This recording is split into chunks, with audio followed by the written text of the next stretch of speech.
शेख एक छोटा सा सवाल है शेख। جی सवाल यह है कि जब हम देख रहे हैं जमात में लोग सारे लोग नमाज पढ़ रहे हैं और सारे लोग पहली सजदा में है, तो हम क्या वेट करें, दूसरी सजदा खत्म करें उसके बाद खड़े हो तब ज्वाइन करें या फिर उसी वक्त ही ज्वाइन करें? भाई का एक सवाल बहुत अहम है शेख, और ये उन गलतियों में से भी है जो कि बहुत सारे लोग करते हैं। मस्जिदों में आए दिन मैं भी देखता हूँ इस चीज को।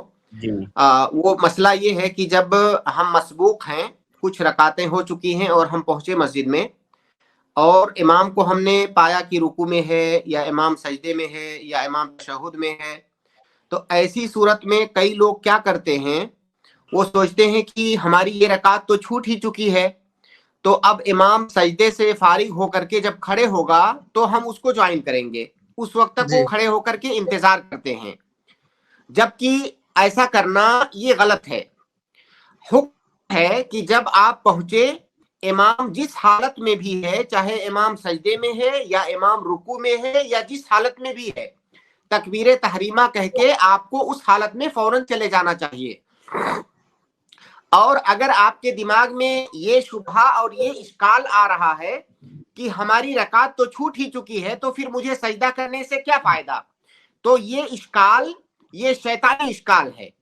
अगर आप इमाम के साथ सजदे में जाते हो, अगर आपको एक भी सजदा मिलता है तो वो सजदा अल्लाह ताला की इबादत है।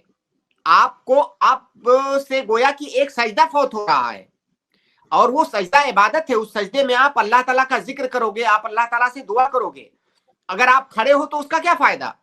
लिहाजा आप इमाम को जिस हालत में पाओ उसी हालत में चले जाओ, फौरन खड़े होकर के इंतजार ना करो। और जो लोग ऐसा करते हैं वो गलत करते हैं। उन्हें समझना चाहिए कि जैसे ही आप पहुंचो, इमाम जिस हालत में भी है, तकबीर तहरीमा करके फौरन उसी हालत में आप चले जाओ। शेख, उस वक्त सना पढ़ना जरूरी होता है क्या?